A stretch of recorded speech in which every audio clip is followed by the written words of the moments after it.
نحمدہ و نصلی و نسلم علی رسولہ الکریم۔ زکوٰۃ اصل سرمایہ پہ ہے یا نفع پہ ہے یا دونوں پر ہے؟ تو اس کا جواب یہ ہے کہ اصل سرمایہ اور نفع دونوں پر ہے۔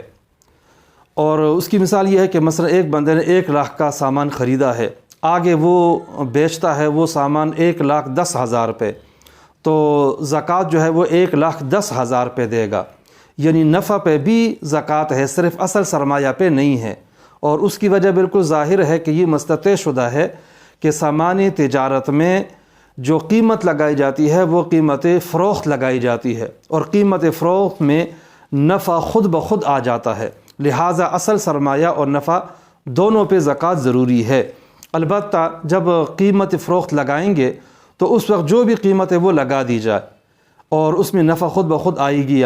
بعد میں جب وہ چیز فروخت ہو سکتا ہے کہ کم پہ فروخت ہو جائے، بعد میں زیادہ بھی فروخت ہو سکتی ہے، اس سے کوئی فرق نہیں پڑتا۔